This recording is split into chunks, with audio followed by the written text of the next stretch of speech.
down this path, I have chosen positive 1. Now, what's the other universe? What's the other choice that I can make when I'm here? Well, I can go this way and choose negative 1. All right.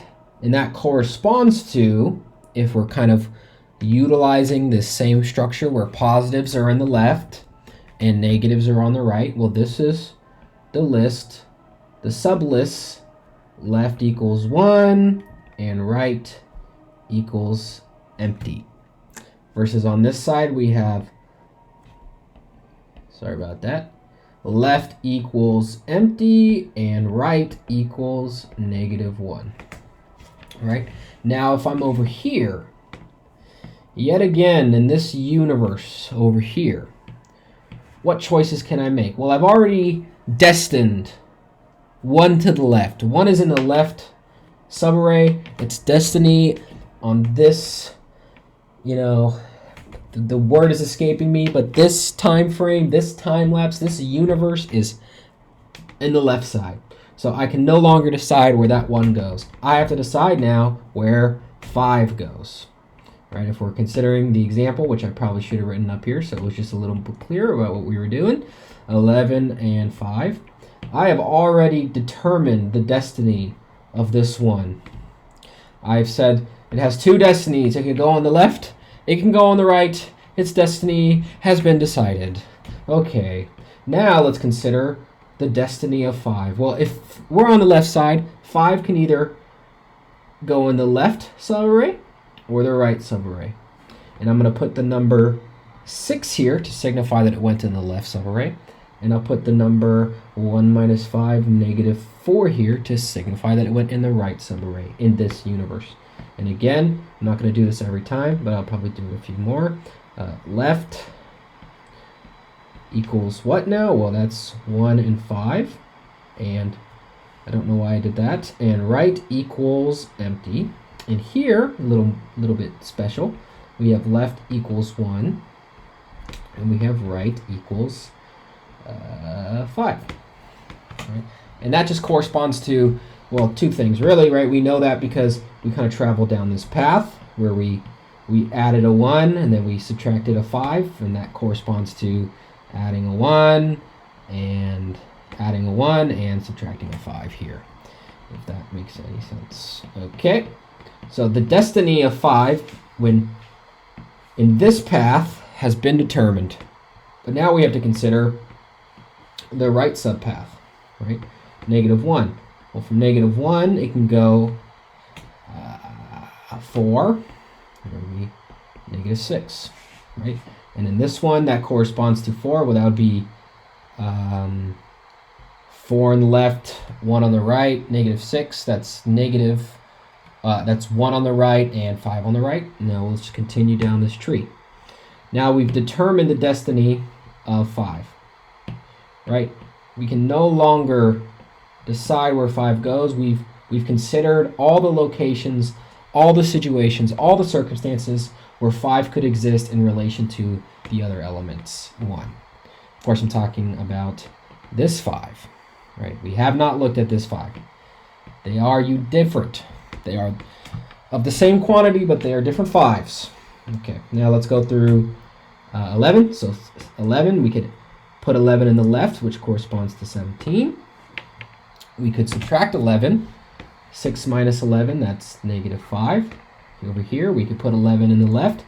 That's negative 4 plus 11, 7. Negative 15. 4 plus 11, 15. 4 minus 11. Man, this is 4 minus 10, negative 7. Negative 6 plus 11 is 5. Negative 6 minus negative 17. All right, so now we've determined the destiny of 11, and I don't know why I keep making that mistake. And let's go here and do that. Okay, and now finally, we have to determine the destiny of 5. So 5 goes here, that's 17 plus 5. 22, 17 minus 12, negative 5 plus 5, 0. Ooh, that looks good. Negative 5, negative 10, but let's just keep going for the sake of or T12, and yada, yada, yada, yada. I said I was going to continue going, but it's just too much. So what does this one correspond to, this list, or this 0? Right? Because we said before that we wanted to find a sum. Right? We wanted to find the sum that gave us 0. That's what we were looking for. And that's this sum. Now, in the problem that we're doing, it doesn't really specify what that sum is, what the subarrays are, right? It just wants to know if such a subarray exists. So in the COOD, all we have to show in the COOD is that the COOD returns 0 when we account for all nums. And that's all this code does. This code is essentially just implementing this tree structure in the real world. Okay, so how does it work? Well, it takes in the numbers, and it says if there's no more numbers left, right? So here it's saying if we have looked at every number, and what we call this in recursion are leaves, right? Here, at this level, we've looked at every number. Right? When we get down here, we've looked at every number, right? We've decided where 1 went, we decided where 5 went, we decided where 11 went, and I went down the wrong tree. We decided where 1 went, where 5 went, where 11 went, and where the last 5 went, right? In these leaf nodes.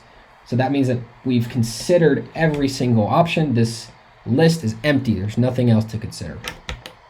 Okay, so let's go back here. Well, did we find a sum that equals 0? Right? Because that's what we wanted to find, remember? That was the whole dealio with this problem. If we found a sum that equals 0, then we have found a solution where because the sum of the left, sum of the right, we did here, and sum of the left equals sum of the right. So this is really just kind of like a reduction of the original problem. Okay. Now, if there's still numbers left, right? So, still numbers left. What are we going to do if there's still numbers left? Well, we're going to do this little split up, right? We're going to take our total so far, this t value, right, in this tree. Notice how we have our total so far. Like here, the total so far is -1. Here, the total so far is 4. Here, the total so far is 15. And we're going to either subtract the first element remaining, and we're going to check if that works, or does adding the first element remaining to the total result in a solution, right? So when we have any number here, let's see what I haven't screwed up. I have a total of -6, right? And I'm trying to add in 11. So does it work when I add in 11? Or does it work when I subtract 11? Do I result in a solution that gives me this pride and joy 0 that we've been looking for? And that's pretty much it. That's the solution. Now, this 2 to the n, right? This is catastrophic. This is no good. Let's just look at this really quickly.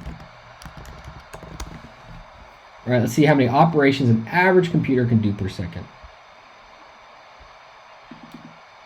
2 billion cycles per second. Okay, so that's 2 billion. All right, so what is that? 2 times 10 to the 9. Okay. So we can do roughly, if we're thinking about this problem, right? So we can do 2.9 operations per second. All right. Now we're trying to figure out how long this problem takes. All right. So we want to figure out how long it is to do 2 to the n operations. And you might ask me, oh, what is n? Well, n equals the size of the list. All right, so here n is 4 because there's 1, 2, 3, 4 items in this list. And you can tell because, this is one operation, this is 2 operations, 3, 4, 5, 6, 7, 8, 9, 10, 11, 12, 13, 14. 15, 16 to find the solution. And of course, these are kind of rough, very rough estimates. They're right to a constant. Okay, so since ours runs in 2 to the n complexity, if we had 2 to the n operations and we're trying to figure out how long this is going to take, well, we have 1 second. We kind of just flip over this thing. Is 2 times 10 to the 9 operations. And this is big O of 2 to the n. We'll just call it theta n because that's technically right. Operations. These cancel out. So we have 2 to the n divided by 2 to the 10 to the 9 seconds. Roughly, for an n-sized list. All right, so let's keep that in mind when we look at the solution. So we say like this. Let's look at our solution of x. So let's say x is the size of our input, right? So x is length of input array. All right, 2 to the x over 2 times 10 to the 9. So it's all right. We have a few inputs. Oh, shoot. Oh, this isn't looking good. So if this x-axis, right, in the horizontal direction, that's the number of inputs. The y-axis is how long it's going to take in seconds. So everything's going pretty well. Like everything's good, like around 32. If we have input of 32 elements that we're trying to solve, it takes about, like 2.3 seconds. That's all right. I try 33 and I'm like, guys, it's taking 5 seconds. Don't worry. And by the time we get to, Jesus, let's go to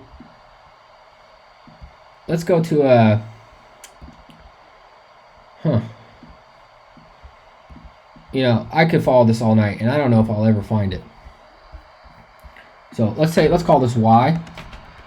All right, what is y of 500? Can I do that? Try adding x. Well, let's just, I try to get cute and look where that got me. Okay, like this. So just an input of 500 elements. That takes this many seconds. That's how long it takes. That's a lot of time, man. That's too slow. And I can't even type that in right. And this is less than. It's just it. That's a lot of seconds, Okay, that's how many minutes is that? How many?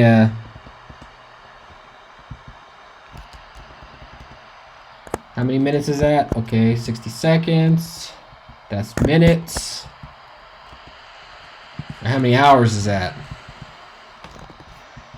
That's still not good. How many days is that?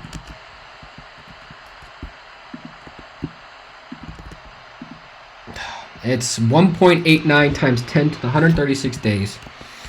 How many years is that? Or weeks is that?